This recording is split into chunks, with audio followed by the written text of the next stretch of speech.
Hello dear student, आज का हमारा टॉपिक है अल्फा न्यूमेरिक सीक्वेंस पजल। इस टॉपिक की बात करें तो it is very important topic and very easy topic, और इसमें स्कोर करना काफ़ी आसान है। इसमें होता क्या है, हमारे पास एक सीक्वेंस दिया होता है जिसमें कि हमारे पास अल्फाबेट्स, नंबर्स या सिंबल्स दिए जाएंगे और जिन पर डिफरेंट टाइप के क्वेश्चन हमसे पूछे जाते हैं। ओके, तो इसको हम हमारे कुछ क्वेश्चन से समझेंगे। वैसे उससे पहले हम स्टार्ट करेंगे हमारा होमवर्क डिस्कशन, जो कि लास्ट क्लास में मैंने आपको दिया था, ठीक है, जो कि बेस्ड था इंसर्टिंग द मिसिंग कैरेक्टर पे। ओके, होमवर्क में हमारा पहला क्वेश्चन था जिसमें कि एक ट्रायंगल में साइड में कुछ नंबर्स थे, सेंटर में एक नंबर है, और हमें क्या करना था पता है ना, कि आउटर नंबर्स में एक रिलेशन देखना था और उस रिलेशन से हमें अंदर वाला जो नंबर है वो देखना था कि किस तरीके से आ रहा है। तो उम्मीद करता हूं वैसे आप लोगों ने क्वेश्चन किया होगा एंड वैसे it is very easy. Logic की बात करते हैं, देखो ध्यान से समझना। 4 into 3 into 2, 4 into 3 that is 12, 12 into 2 कितना बनता है 24। तो आपने डिफरेंट मेथड लगाएंगे, डिफरेंट तरीके लगाएंगे, हो सकता है कुछ स्टूडेंट का आ गया होगा और काफी स्टूडेंट सोचोगे किस तरीके से अप्रोच की जाए।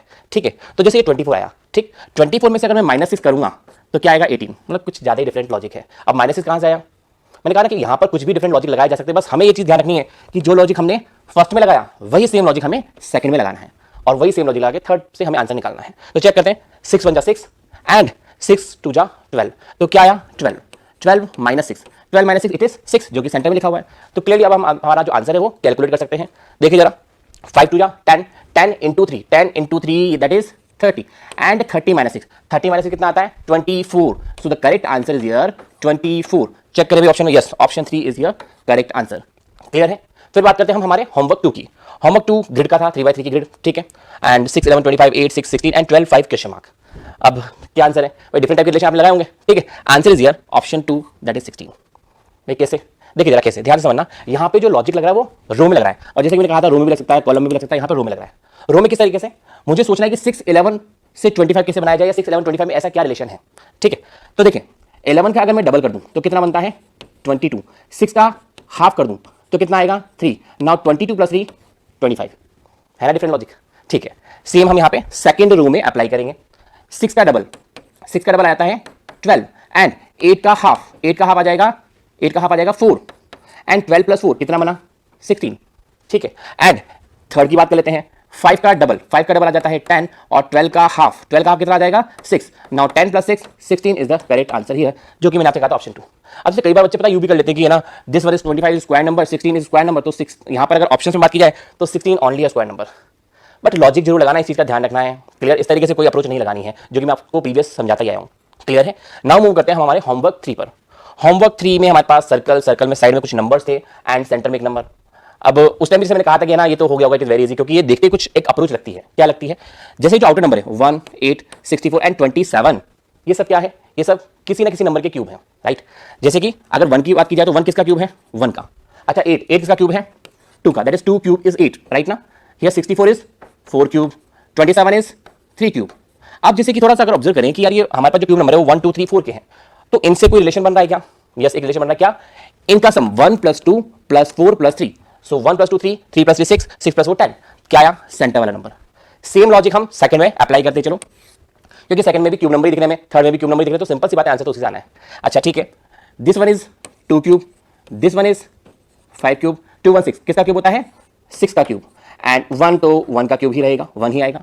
अगेन सम कर लेते हैं, 1 + 2 3, 3 + 5 8, 8 + 6 दैट इज 14 आ गया, ठीक है। सो आंसर के लिए वही काम करते हैं, 27 is 3 cube, 64 is 4 cube, 1 it is 1 cube and 343 that is 7 cube. तो क्यूब के बारे में पता होगा तभी तो हम क्यूब लगा पाएंगे। तो आपको स्क्वायर क्यूब, तो जैसे स्क्वायर की बात किया तो एटलीस्ट आपको 20 तक तो स्क्वायर और क्यूब एटलीस्ट 10 तक पता होनी चाहिए, ठीक है। तो सम कर लेते हैं, 7 and 3, 7 + 3 10, 10 + 4 14 + 1 15, so the correct answer is here 15। देखिए जरा ऑप्शन 3 इज हियर करेक्ट, आ गया आंसर। क्लियर है। नाउ मूव करते हैं हम हमारे होमवर्क 4 पे। होमवर्क 4 में इस टाइप का एक फिगर था, कुछ नंबर्स थे, और इस टाइप के फिगर हमने जैसे जब प्रैक्टिस की थी जब लेक्चर में, तो इस टाइप का कुछ क्वेश्चन हमने किए भी थे, ठीक है। क्या करना है, ये जो साइड के नंबर्स हैं इनकी हेल्प से 109 हमें बनाना है। तो काफी डिफरेंट लॉजिक है वैसे इसका, बट लगा सकते हैं, वो कोई बड़ी बात नहीं है, लगा सकते हैं, ठीक है। आंसर वैसे चेक कर ले, आप सबका उम्मीद करता 25 ही आया होगा, आंसर इज 25। लॉजिक पे आता हूं, देखो लॉजिक क्या कहता है, 16 - 6, इन दो नंबर्स को सेपरेट करें, 16 - 6 कितना आता है 10, ठीक है। 5 - 2, 5 - 2 3। अब आप सोचोगे यार 10 3 से कैसे क्या किया जाए, देखो 10 का कर दे स्क्वायर और 3 का भी कर दे स्क्वायर, अब आपको पता चल गया होगा। 10 स्क्वायर इज 100, 3 स्क्वायर इज 9, 100 + 9 109, मिल गया ना सेंटर वाला नंबर। तो सेम फॉलो करते हैं हम सेकंड में, ठीक है। 22 - 15, this one is 7 and 21 minus 19, this one is 2. So 7 square plus 2 square, 7 square होता है 49 and 2 square होता है 4 और 49 plus 4 मिल गया ना 53, right, done. In the same way third में लगा देते हैं. 17 minus 13 that is 4, 51 minus 48 that is 3. Now क्या करना है, 4 square plus 3 square.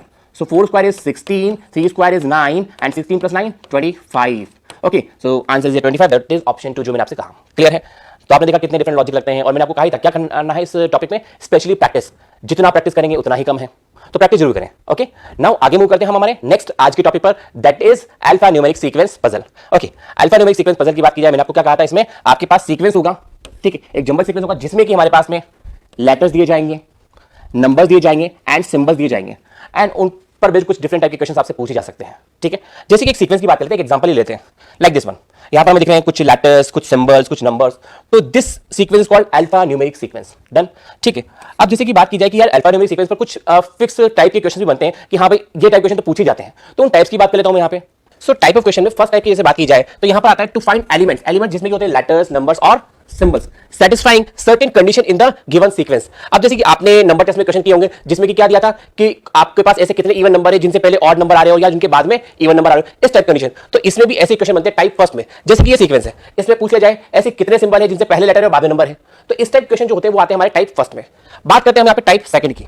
Type second है to determine the element at a certain given relative position in the sequence. अब जैसे इस टाइप की बात किया, इस टाइप के क्वेश्चन हमने किए थे अल्फाबेट टेस्ट में, किसमें, अल्फाबेटिकल पीपल, राइट. जैसे कि उसमें क्या था हमने कि which will be the 6th letter to the left of the 7th letter to your right, like this. तो इसमें भी आपके पास जो ये सीक्वेंस है इसमें इस टाइप का क्वेश्चन पूछा जा सकता है कि आपको ये बताना है कि कौन सा एलिमेंट 6 है जो कि लेफ्ट साइड से है, ठीक है, या आपसे ये बोल दिया जाए कि लेफ्ट साइड से 6 एलिमेंट के और राइट साइड से 7th एलिमेंट के मिडिल में कौन सा एलिमेंट है, लाइक दिस. इस टाइप क्वेश्चन हमारे पास टाइप 2 में आते हैं. डन. बात करते हैं हम यहाँ पे टाइप 3 की. Type 3 is here to complete a series. क्या कंप्लीट करना है, एक सीरीज बना के दी जाएगी इन एलिमेंट्स बेस्ड, उस सीक्वेंस बेस्ड, और हमें उस सीक्वेंस को क्या करना है, आइडेंटिफाई करना है, उस सीरीज को देखना है. जैसे कि मैं यहां पर बात करूं कि ये हमारे पास सीक्वेंस है, इसमें कोई सीरीज है लाइक दिस S6, फिर दे दिया जाए QR, नेक्स्ट C8, तो नेक्स्ट टर्म क्या आएगी. तो हम देख रहे हैं एक पैटर्न बन रहा है. कैसे, यहां पर जैसे हमने एक लेटर छोड़ दिया और 6 पर आ गया, दैट मींस S6, फिर एक लेटर स्किप करके हम नेक्स्ट टर्म चला रहे हैं, दैट इज QR, फिर एक लेटर स्किप करके एक एलिमेंट स्किप करके हम क्या कर रहे हैं, C8. तो इसी तरीके से हमारे आंसर के लिए क्या करेंगे, एक एलिमेंट स्किप कर देंगे, सो आंसर शुड बी $2. तो इस टाइप के सीक्वेंसेस हमें देखने को मिलेंगे. ये हुआ हमारा सीरीज टाइप. ठीक है, फिर बात करते हैं यहाँ पे next type, that is 4 to find the odd combination. Odd combination क्या मतलब निकलता है, दैट इज क्लासिफिकेशन किया हुआ. भाई जितने भी यहाँ पर हमारे पास में टाइप्स है ना वो सब हमारे प्रीवियस जो टॉपिक्स हैं जो हमने पढ़े हुए हैं, दैट मींस क्लासिफिकेशन हुआ, एनालॉजी हुआ, सीरीज हुआ, उन पर बेस्ड है. ठीक है, अब जैसे यहाँ पर आपके पास 4 टाइप है, क्या है, क्लासिफिकेशन. तो यहाँ पर आपको क्या दिया जाएगा कि ऑप्शन में जो सीक्वेंस है, जैसे कि लाइक दिस, ये जो सीक्वेंस है, इस सीक्वेंस की टर्म्स का यूज करते कुछ आपको टर्म्स दी जाएंगी ऑप्शंस में से, और आपको ये सेलेक्ट करना है कि विच वन इज द डिफरेंट. जैसे कि अगर मैं क्वेश्चन की बात करूं find the odd one out के, जैसे कि मैंने दे दिया आपको S6 and let C8 second term and $2 third term and 4 and find the odd one out. तो यहां पर अगर देखा जाए तो देखो S6 +2 हो रहा है, एक टर्म स्किप करके, C8 +2 हो रहा है, $2 +2 हो रहा है, और 4n की बात किया यहां पे देखो 2 टर्म स्किप कर रहे हैं, दैट मींस +3 हो रहा है. तो this one is the odd. ये क्लासिफिकेशन के बारे में हम लोग अच्छी तरीके से जानते हैं. डन. फिर हम बात करते हैं यहां पे 5th टाइप की, that is based on analogy. Analogy में क्या था, रिलेशनशिप बिटवीन टू टर्म्स. ठीक है, जैसे इसको भी समझ लेते हैं कि आपके पास क्या होगा, जो सीक्वेंस दिया हुआ उस सीक्वेंस में कुछ एक रिलेशन दे दिया जाएगा. जैसे कि मैं बात करूं कि S का रिलेशन अगर 9 के साथ में है तो आपको ये बताना है कि 6 का रिलेशन किसके साथ होगा. ठीक है, तो अब हमें सोचना है कि S का रिलेशन 9 के साथ में किस तरीके से है. तो देखो ये रहा S और 9 कहां है, अगर हम ऑब्जर्व करें 9 यहां पर 2 प्लेसेस पर है, एक तो यहां पर है और एक यहां पर है. ठीक है, so which one is the best way, ये मुझे थोड़ा देखना पड़ेगा. भाई मिडिल टर्म के अकॉर्डिंग तो मैं यहां पर कुछ भी सेलेक्ट नहीं कर सकता, लेकिन अगर मैं यहां पर बात करूं एक रिलेशन बन रहा है first term and last term, that means मैं ये कह सकता हूं लेफ्ट से फर्स्ट एंड राइट से first. In the same way जैसे हम बात करें 6 की, किसकी बात करें 6 की, तो 6 आ रहा है थर्ड, तो लास्ट से थर्ड कौन सा है, that is 7. So the answer should be 7. तो इस टाइप के रिलेशन हमें यहां पर देखने हैं.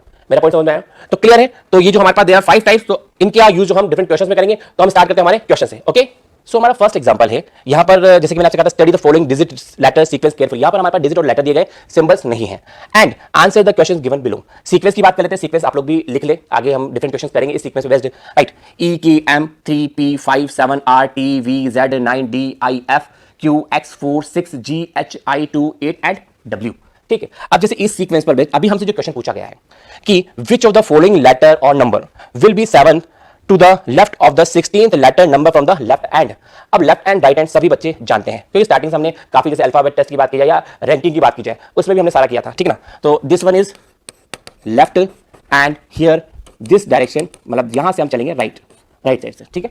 अभी हमसे कहा है कि लेफ्ट एंड से 16th लेटर के लेफ्ट साइड में 7th देखना है, ठीक है। तो लेफ्ट से चलते हैं, लेफ्ट से 16, 1 2 3 4 5 6 7 8 9 10 11 12 13 14 15 16, क्या आया? Q। अब Q के लेफ्ट में 7th। अब Q के लेफ्ट की बात किया तो Q का लेफ्ट क्या इधर जाएगा? नहीं, सबको पता है ना Q का लेफ्ट इधर जाएगा, ठीक है। तो इधर 7th, here 1 2 3 4 5 6 7, so the answer is T, option 2 हो गया। बहुत ही आसान सा टॉपिक है, बहुत ही आसान से क्वेश्चन बनते हैं इस सीक्वेंस बेस्ड, ठीक है। अब जैसे कि मैंने आपको कुछ है ना रूल्स भी बताए थे रैंकिंग में भी एंड अल्फाबेट टेस्ट में भी कि लेफ्ट राइट जब डायरेक्शन की बात किया, डायरेक्शन जब सेम हो डिफरेंट हो तो क्या किया जाता है। यहाँ पर डायरेक्शन क्या है? लेफ्ट और लेफ्ट, है ना, लेफ्ट और लेफ्ट। तो लेफ्ट में क्या किया जाएगा? सब्ट्रैक्ट किया जाएगा। सो सिंपल सा मैं ऐसा भी कर सकता था, 16 - 7 ये कितना आ जाता है? That is 9। इसका मतलब ये कि मुझे लेफ्ट एंड से 9th लेटर देखना है, वो मेरा आंसर होगा। देखो जरा, 1 2 3 4 5 6 7 8 9, तो अगेन टी आया ना। तो ज्यादा बेस्ट ये कि हम क्या करें कि 16 - 7 कर ले। अब ऐसा नहीं कि यार 16 पे गए फिर 7 पे गए, तो इट इज टाइम कंज्यूमिंग, हमें हमारा टाइम बचाना है। आगे मूव करते हैं हम नेक्स्ट क्वेश्चन पे। अगेन सेम सीक्वेंस दिया हुआ है लेटर नंबर का, जिस पर हमसे क्वेश्चन पूछा गया है, इफ द फर्स्ट 12 लेटर और number in the given sequence are written in the reverse order, ठीक है, which of the following will be the left of 8th of the 13th letter from letter number from the right end, ठीक है। तो अब मुझे क्या करना है? सबसे पहले फर्स्ट 12 लेटर नंबर्स क्या है? रिवर्स ऑर्डर में लिखने हैं, रिवर्स करने हैं, ठीक है। तो 12 काउंट कर लेते हैं, 1 2 3 4 5 6 7 8 9 10 11 12, 9 तक। ये सभी हम क्या कर देंगे? रिवर्स कर देंगे। तो रिवर्स कर दें, ठीक है। हियर इज 9 से स्टार्ट किया जाएगा, 9 Z V then T R 7 5 फिर P फिर 3 M K एंड E। ये हमने इसको रिवर्स कर दिया। अब सिंपल सा वही पैटर्न हम अप्लाई कर सकते हैं जो कि मैंने अभी बताया था कि आपके पास है नंबर 8 और 13। डायरेक्शन की बात की जाए, देखो this one is right and this one is left, left end right क्या किया जाएगा? ऐड किया जाएगा। तो सिंपल सा 13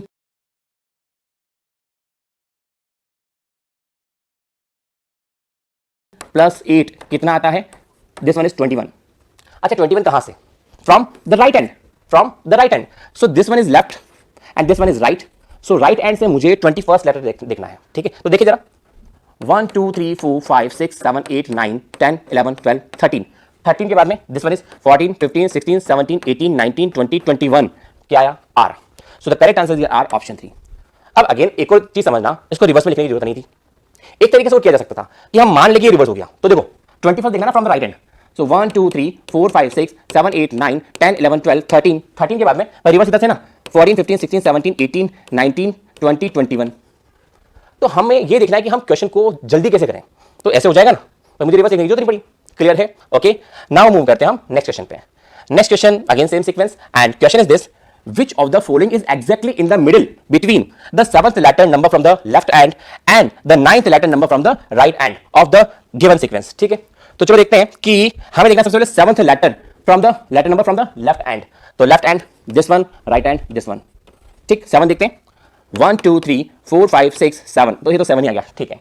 अच्छा उसके बाद हमें देखना है 9th letter number from the right hand, 9th देखना है राइट हैंड से, है ना। 1 2 3 4 5 6 7 8 9, क्या आया? एक्स। अब मुझे देखना 7 और एक्स के एग्जैक्टली मिडिल में कौन सा टर्म आ रही है, कौन सा लेटर नंबर आ रहा है। तो अगर इसमें देखा जाए किस तरीके से काउंटिंग किया जाए, ध्यान से मिडिल कैसे देखा जाएगा? 1 2 3 4 5 6 7 8 9, there are 9 terms between 7 and X, और 9 में मिडिल कौन सा होता है भाई? 9 + 1 divide by 2, 9 + 1 divide by 2। Middle term हमने स्टार्टिंग से देखा है भी किस तरीके से निकाला जाता है। तो 9 + 1 10 divide by 2, that is 5, fifth. तो चेक करें, 1 2 3 4 5, this one is the middle. और चेक कर लो, 4 टर्म इधर है 4 टर्म इधर है, आ गया ना। So answer is 9, option 2। कितना आसान है, बहुत आसान है। डन। नाउ मूव करते हैं हमारे नेक्स्ट क्वेश्चन पे। नेक्स्ट क्वेश्चन है जैसे कि ये हमारे पास based on classification odd one. अच्छा देखो, 3 of the following 4 are alike in a certain way as regard to their position in the given sequence, which is the one that does not belong to the other 3, ठीक है। तो हमें यहां पर क्या करना पड़ेगा? ऑप्शंस का यूज करना पड़ेगा। तो ऑप्शन क्या है? ऑप्शन 1 इज हियर 90, 90 की बात करते हैं। देखो यहां पर 9 कहां है? दिस वन, और टी ये रहा। तो अगर मैं 9 में से अगर पोजीशन के अकॉर्डिंग 1 2 3 -3 कर दूं तो टी पर पहुंचूंगा, है ना, पोजीशन के अकॉर्डिंग। अच्छा Q6 की बात करते हैं, Q6 दिस वन, ये। तो Q से अगर 6 की बात किया तो सिंपल से देख रहे हैं हम +3 चल रहा है, इधर -3 था इधर +3 था, ठीक है। नेक्स्ट बात करते हैं H4 की। H4, तो देखो H ये रहा 4 ये रहा, तो H4 के लिए हम देख रहे हैं दैट इज -3 अगेन। तो दो टर्म हमारे पास -3 की है। R9 is R and here 9, तो R9 की बात करते हैं, दिस वन इज +4, अब यहां पर अगर ऑब्जर्व किया जाए डायरेक्शन की, तो दो डायरेक्शन तो इधर जा रही है और दो डायरेक्शन इधर जा रही है, ठीक है। लेकिन अब मुझे देखना सिंपल सा नंबर ऑफ लेटर्स, तो नंबर ऑफ लेटर्स यहां पर अगर दिखाया इधर -3, दैट मींस यहां पर 3 का लेटर, यहां पर 3 का, यहां पर 3 और यहां पर 4 का। So answer is here R9, option 4। Clear है? आगे मेरी बात समझ में भाई, सिंपल सी बात है, इन टर्म्स के बीच में दो लेटर्स है और R9 के बीच में अगर देखा जाए ना, 3 टर्म्स है, 3 टर्म्स है। डन, ठीक है। अब जैसे कई बार बच्चे इस क्वेश्चन को यूं कर देते हैं कि Q6 H4 और R9 में फर्स्ट तो लेटर है, सेकंड नंबर है, तो उसके अकॉर्डिंग बच्चे, कई बच्चे ना फर्स्ट लगा के आते हैं, क्योंकि 90 पहले नंबर है फिर लेटर है। तो ऐसा नहीं करना, क्योंकि आपसे बोला गया ये सीक्वेंस पे बेस्ड है। किस पर? सीक्वेंस पे, ठीक है। नाउ मूव करते हैं हमारे नेक्स्ट क्वेश्चन पे। तो अगेन सेम सीक्वेंस पे बेस्ड हमसे क्वेश्चन पूछा गया है, तो देखिए जरा, what should come in place of the question mark, ठीक है, in the following letter number series, series आ गई भाई, series with reference to the given sequence K3 5T ZF, then question mark जो हमें आइडेंटिफाई करना है। तो स्टार्ट करते हैं, सीक्वेंस बनाते हैं। K3 प्लस 2 1 2, ठीक है। देन 5T 5T यहां पे हो गया 1 2 3 प्लस 3, अच्छा 2 था फिर 3 हो गया, ठीक है। ZF ये क्या हो गया 1 2 3 4 प्लस 4 हो गया, तो 2 3 4, तो नेक्स्ट क्या होगा? Simple, it is 5। अच्छा 5 होगा, लेकिन टर्म्स मतलब कौन सी टर्म से स्टार्ट होगा? देखो जरा, जैसे कि यहां पर 3 पर एंड हुआ, तो हमने एक टर्म छोड़ दी, उसके बाद स्टार्ट किया है 5, तो यहां पर भी एक टर्म छोड़ दी, उसके बाद स्टार्ट किया है। तो इन द सेम वे एक टर्म छोड़ देंगे, ठीक है, एफ के बाद में एक टर्म छोड़ देंगे, तो स्टार्टिंग की जाएगी एक्स से और प्लस 5 कर दो। देखो जरा, 1 2 3 4 5, so the correct answer is here, that is XI, option 4। आगे बात समझ में? So it is very very easy. Done. Hello dear student, आज का हमारा टॉपिक है अल्फा न्यूमेरिक सीक्वेंस पजल। इस टॉपिक की बात करें तो it is very important topic and